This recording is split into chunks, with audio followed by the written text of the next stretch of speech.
Hello, welcome back to our study of Leviticus. Today's our third session, third of four. And today we're going to be talking about a very important matter in the book of Leviticus, a very important day that Leviticus talks about. It's called the Day of Atonement. So we need to set that up. Here's the situation. God has taken these people who were in Egypt, in bondage there, the Hebrew people.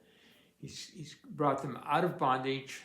They're now in the wilderness, and he has made a covenant with them through Moses that he will be their God and they will be his people. But here's the challenge. He's holy.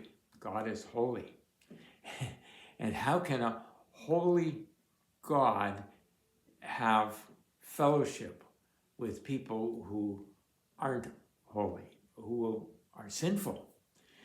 So God gave them this system, this sacrificial system, by which they could bring sacrifices and atone for the sins. But there's a lot of defilement throughout the year with all of these sins being brought to the altar and to the tent of meeting, and the priests having to deal with it. And then there are these sins that might have been missed and not been atoned for. Thus, the Day of Atonement. Because on this one day, the high priest, and him alone, he alone could go into the most holy place, the Holy of Holies. And there he could make an offering for himself, for his family, for the community, atone for all of those people, and also cover all of the various aspects of the sanctuary, even the most holy place and the Ark of the Covenant, which is in the most holy place, and the altar. Cover all of that with blood to cleanse it for a year. Sort of like a reboot, as somebody has put it. There's one general cleansing once a year. And this one general cleansing is called the Day of Atonement. And chapter 16 of Leviticus explains it completely. We begin. Chapter 16, verse 1. The Lord spoke to Moses. It's always Moses to whom the Lord is speaking and giving these instructions, and they're clear. After the death of the two sons of Aaron who died when they approached the Lord said to Moses, "Tell your brother Aaron not to come whenever he chooses into the most holy place behind the curtain in front of the atonement cover on the ark, or else he will die, because I appear in the cloud over the atonement cover." So it's setting it up here. Just previously, it read that the two sons of Moses, Nadab and Abihu, died when they did not follow the instructions properly in offering sacrifice. So what is being said here is that don't do what they did, but rather follow the instructions perfectly.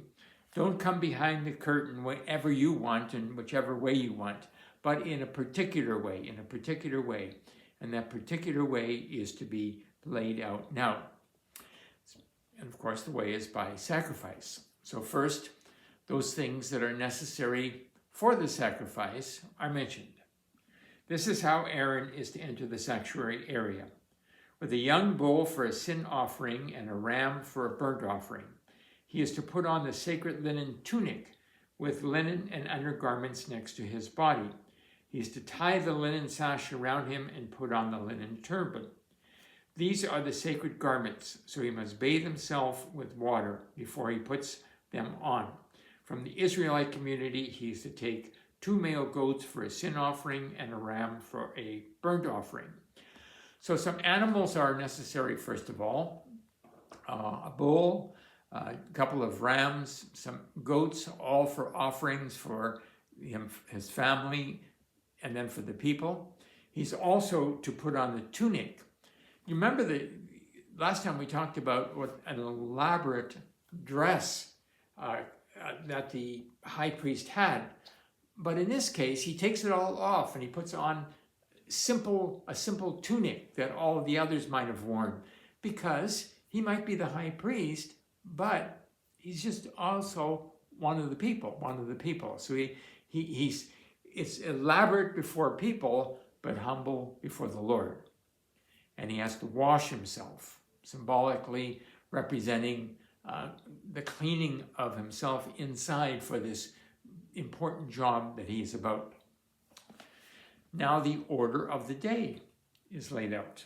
Verse 6, Aaron is to offer the bull for his own sin offering and to make atonement for himself and his household. Then he is to take the 2 goats and present them before the Lord at the entrance to the tent of meeting. He is to cast lots for the 2 goats, one for the Lord and the other for the scapegoat. Aaron shall bring the goat whose lot falls to the Lord and sacrifice it as a sin offering.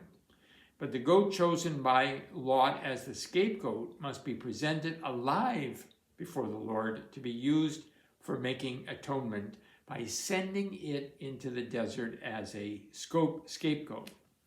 So here's the order. First of all, a bull needs to be sacrificed by Aaron for the cleansing of himself and his household. Secondly, they need to gather 2 goats. The 1 goat is then going to be presented as a sin offering. Whichever one the lot falls to, that's going to be the sin offering and atone for the sins of the people. And then the last goat, the 2nd goat, is going to be sent off into the desert. We read about all of these in the next couple of paragraphs. So we're on to verse 11. Aaron is going to sacrifice for himself and for his family. First step. Aaron shall bring the bull for his own sin offering to make atonement for himself and his household, and he is to slaughter the bull for his own sin offering. He is to take the censer full of burning coals from the altar before the Lord and 2 handfuls of finely ground fragrant incense and take them behind the curtain. He is to put the incense on the fire before the Lord, and the smoke of the incense will conceal the atonement cover above the testimony so that he will not die. He is to take some of the bull's blood with his finger and sprinkle it on the front of the atonement cover. Then he shall sprinkle some of it with his finger 7 times before the atonement cover. Okay, before, when the blood was sprinkled, it was outside the tent, but now it's inside. In fact, it's in the most holy place. It is in the Holy of Holies where the Ark is found. And incense is to be burned so that the smoke will cover the Ark of the Covenant. And so, because if Aaron were to inadvertently look at it, he might die, because God is a holy God, and this is a fearful thing. And then he is to take the blood and to sprinkle it on the cover of the ark, making atonement for himself and his family. So the first order of business is that Aaron's family and himself are atoned for. Their sin is atoned for. Then we come to the 2 goats. Now, we're not told about the selection of the 2 goats, how the lot is cast, but we are told what happens with the first one. Verse 15. He shall then slaughter the goat for the sin offering for the people and take its blood behind the curtain and do with it as he did with the bull's blood. He shall sprinkle it on the atonement cover and in front of it. In this way he will make atonement for the most holy place because of the uncleanness and rebellion of the Israelites. Whatever their sins have been, he is to do the same thing for the tent of meeting, which is among them in the midst of their uncleanness. No one is to be in the tent of meeting from the time Aaron goes in to make atonement in the most holy place until he comes out, having made atonement for himself, his household, and the whole community of Israel. The people don't see what's happening. The people are outside. Only Aaron himself, the high priest, is in the most holy place. And he's there with the blood of the first goat. And he's there because of the uncleanness and the rebellion of the Israelites. He is going to make atonement for all of that defilement. And how is he going to do it? Well, cleansing comes by blood. In this case, the blood of the goat is spread on the tent of meeting and also on the atonement cover. And so, first, Aaron made atonement for himself and his family. Now he's making atonement for offering sacrifice and making the atonement for the sins of the whole community of Israel, it tells us. Verse 18. Now he's going to come outside. Then he shall come out to the altar. So he's been in the most holy place. He's going to come out now to the altar that's outside before the Lord and make atonement for it. He shall take some of the bull's blood and some of the goat's blood and put it on the horns of the altar. He shall sprinkle some of the blood on it with his finger 7 times to cleanse it and to consecrate it from the uncleanness of the Israelites. Some of the bull's blood that was used for the cleansing of his family, some of the blood that was used for the cleansing of the people. He's going to take it, he's going to spread it on the altar, which is outside of the tent of meeting, the altar that has been used all year for the sacrifices that the people have been bringing. A lot of sin has been atoned for on that altar. That altar is defiled, it needs to be cleansed. And that's what's happening here. Verse 20, when the altar, Aaron has finished making atonement for the most holy place, the tent of the meeting, and the altar. So when he's accomplished this task of cleansing everything that's there, the most holy place, the inner sanctuary, the tent of meeting, where the holy place is, where the priests operate, and the altar outside, he shall bring forward the live goat. So that's the only one that's left, is this one goat then. He is to lay both hands on the head of the live goat and confess over it all the wickedness and rebellion of the Israelites, all their sins. So he puts his hand over the goat and confesses all the sins and all the rebellion that has been amongst the people for the past year, and put them on the goat's head.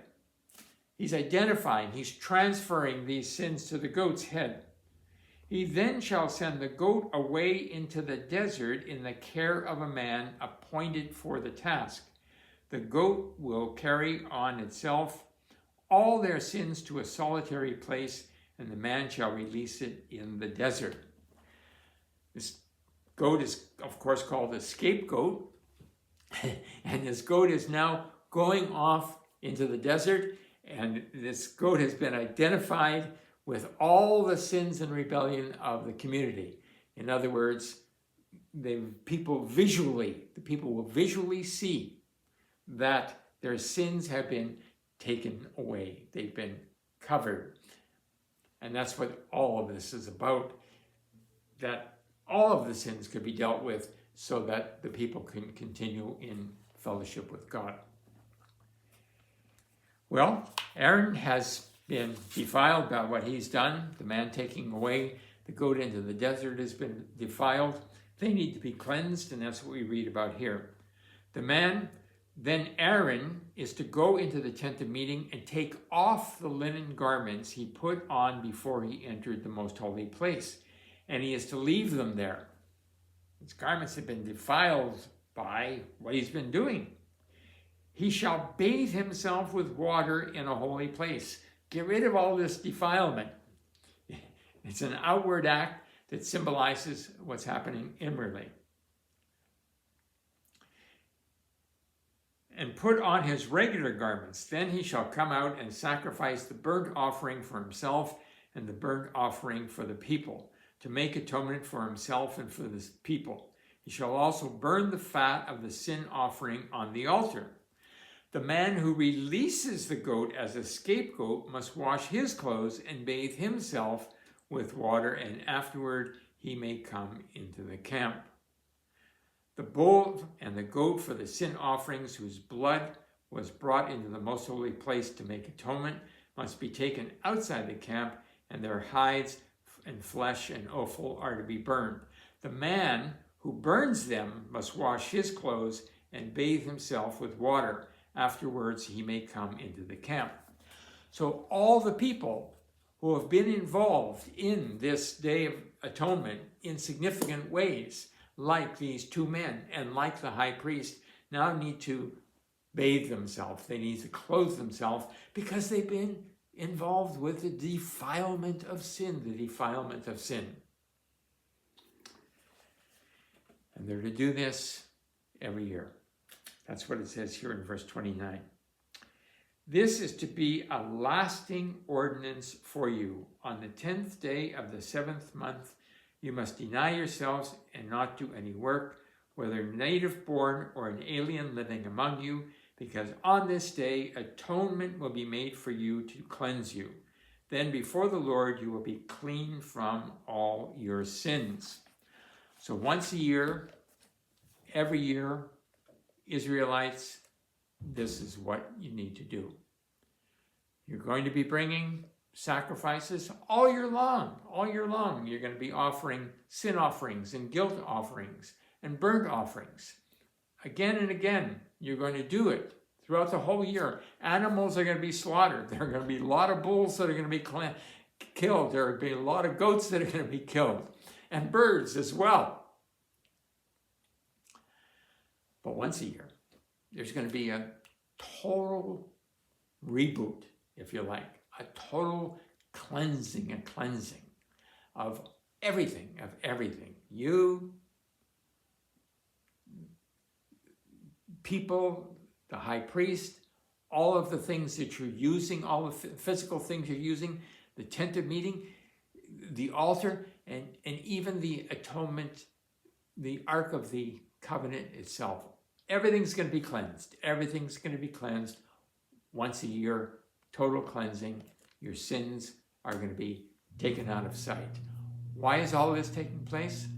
So that I, a holy God, can continue to have fellowship with you.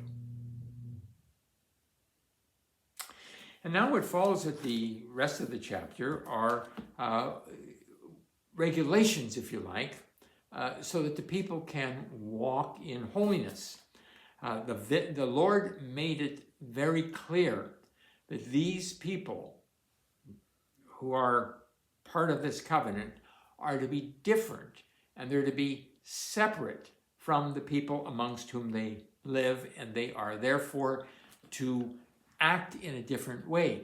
And so what follows are some imperatives for them as to how they are going to accomplish this.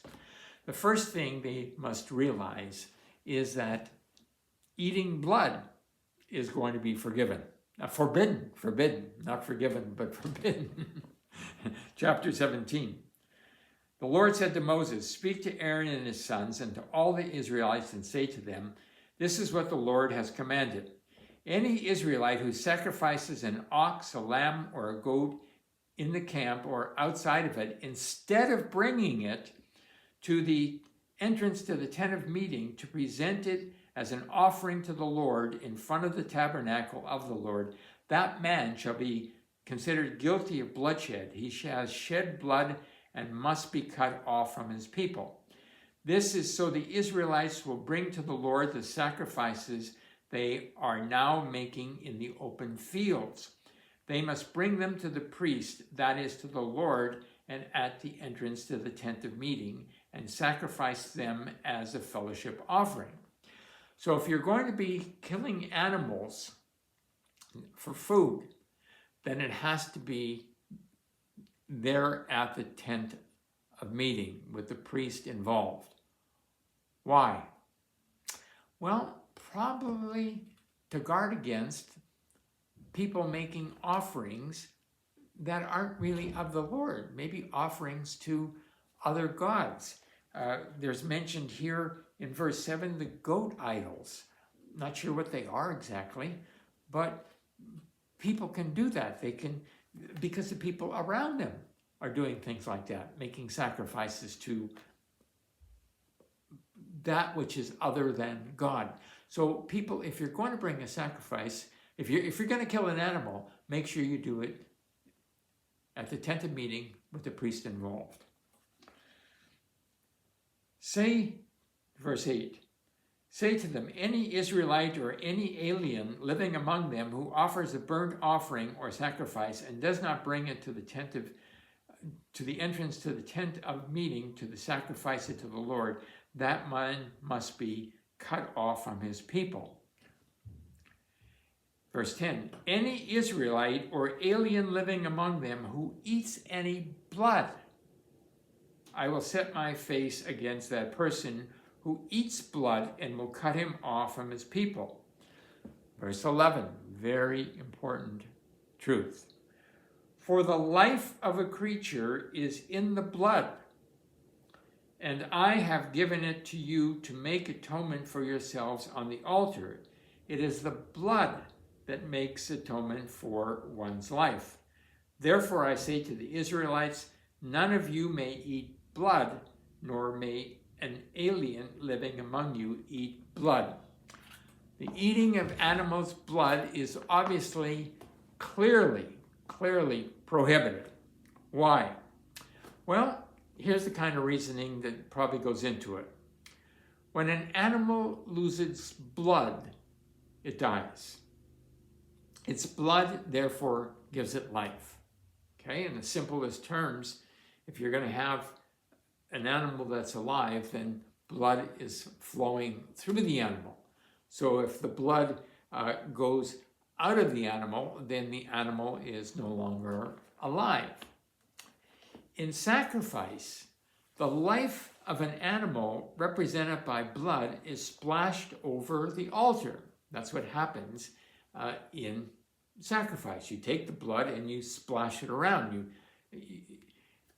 Because the animal blood atones for human sin in this way, that's what's happening, the life of that animal is being taken instead of your life as a sinner being taken. Okay, the animal's life is being taken. And how do we know that? Because that blood of the animal has been killed, the blood has been taken, and it's been sprinkled around. And therefore it is sacred and not to be consumed, You need to treat that blood in a certain way. Chapter 18, there are many laws that concern sexual relations.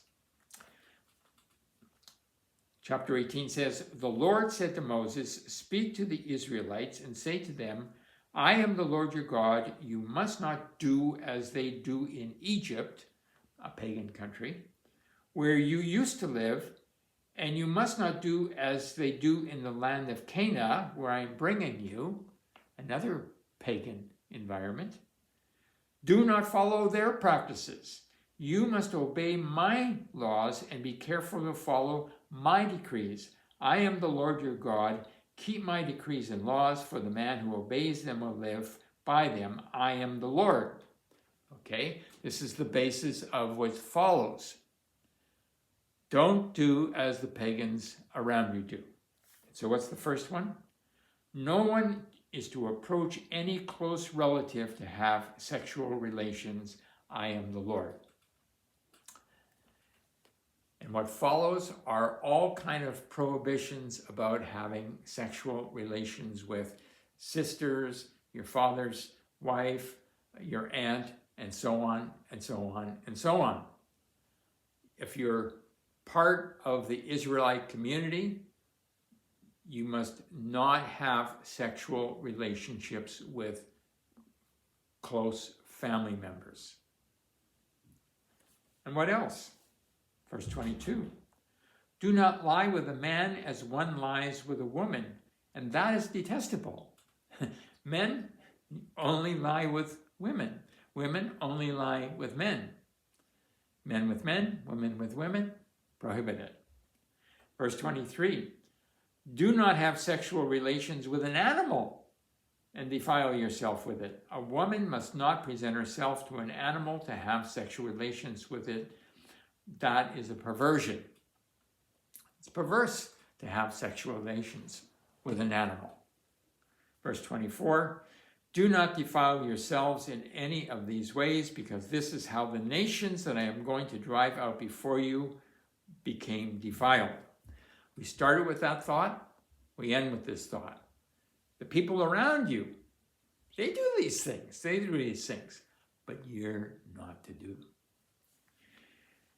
Chapter 29 has various other laws that they need to follow. And it starts off by saying, chapter 20, did I say 29? I meant 19. Chapter 19. The Lord said to Moses, speak to the entire assembly of Israel and say to them, be holy because I, the Lord your God, am holy. That's the theme of Leviticus. And a number of times in this passage it talks about I, the Lord, am your God. And then it names a number of things not to do.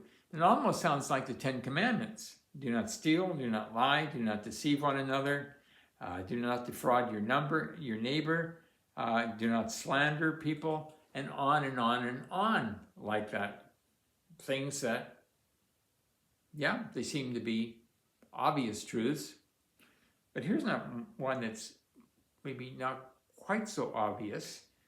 Verse 19 says, do not mate different kinds of animals. Do not plant your field with two kinds of seed. What is that about? Is that about don't go against nature the way that God has created it? He's created these as two different species. So keep the species apart. And now here's one that's we need to name because it's significant. It says in chapter 18, in verse 18, do not seek revenge or bear a grudge against one of your people, but love your neighbor as yourself. I am the Lord. And then in verse 33 and 34, it says, when an alien lives with you in your land, do not mistreat him. The alien living with you must be treated as one of your native born. Love him as yourself, for you were aliens in Egypt. I am the Lord your God. The golden rule. Yeah, it's not New Testament, it's there in Leviticus. Treat other people the way that you want to be treated. Our last chapter to look at today is chapter 20. And chapter 20 talks about the punishments for these various sins that would be committed if you went against these prohibitions. Chapter 20 begins, the Lord said to Moses, say to the Israelites, any Israelite or any alien living in Israel who gives any of his children to Moloch must be put to death. The people of the community are to stone him.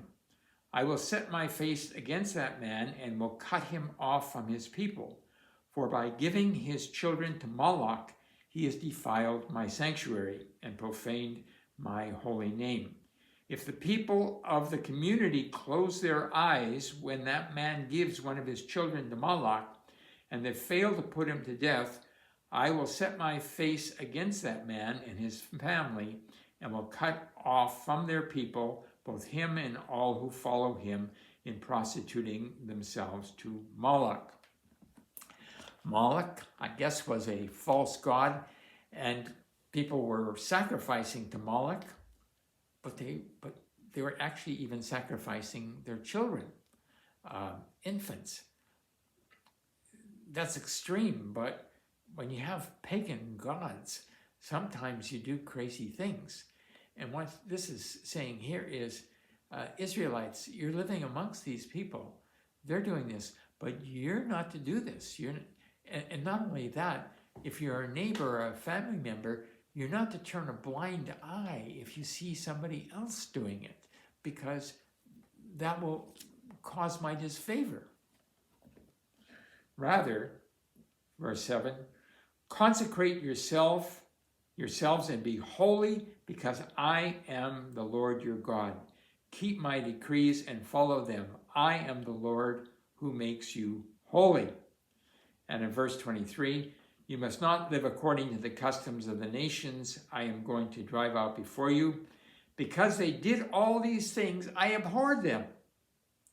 But I said to you, you will possess their land. I will give it to you as an inheritance, a land flowing with milk and honey. I am the Lord your God, who has set you apart from the nations. People of Israel, I have blessed you. I've brought you out of Egypt. I'm going to send you into this land, a land flowing with milk and honey. I have blessed you exceedingly. So don't live like the people that are around you. Live like me. That is in holiness. I am a holy God, and you are to be a holy people. Well, some takeaways. Here are a few. First of all, there is what we might call holy fear, a holy fear of God, which is not present in the community that we live in 2024 North America. People don't seem to have this holy fear of God that we see here when we read Leviticus. And even amongst believers, sometimes there isn't a holy fear, which there should be. I know, on the one hand, we need to remember that because of our relationship with Christ, God is our loving Heavenly Father who loves us and beyond what we can imagine and wants the best for us. That is a great truth. But at the same time, he doesn't cease to be a holy God. And we need to keep these two things in mind all the time. God is our loving Heavenly Father, but he is also holy. He is also holy. And he has his righteous response to sin is his wrath. Secondly, to love your neighbor as yourself is Old Testament ethics. Yeah, Jesus said it. When they asked, what is the greatest commandment? He said, love God with all your heart and your neighbor as yourself. But he wasn't saying something new. It's always been that way. And so what that tells us then is that an essential part of holiness, an important part of holiness, is treating people in the right way, treating them the way that we want to be treated. Thirdly, while particulars have changed, we are people of the New Testament and not part of this Mosaic covenant people. The principles have not. Okay, we're not in the desert. We're not in the desert. We're not living amongst the type of pagan people that these people were living amongst, where they were actually bowing down to gods that were made of stone and wood, and in some cases even offering their children, their infants, in sacrifice. We're not in that kind of a setting. But there's a consciousness that we should have as God's people, that we are living in secular society, which does not promote holiness. And so we need to be aware of that and conscious of that.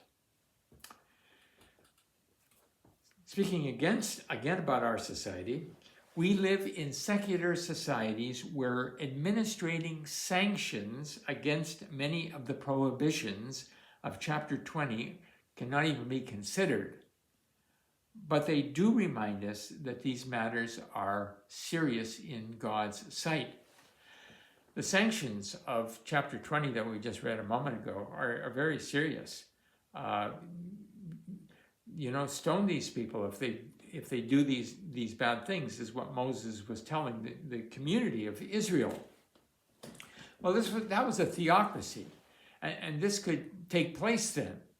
That can't take place now. We live in a secular society, and even when people do these kind of things, they're not breaking any laws. So we can't apply that to our situation and say we need to do that ourselves, because we can't. We'd be put in jail if we did.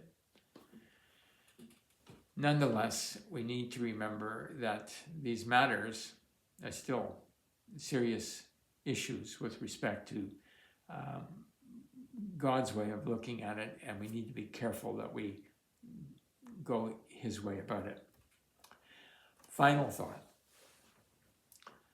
What sums all of this up is that our God is a holy God, and he wants us to be like him.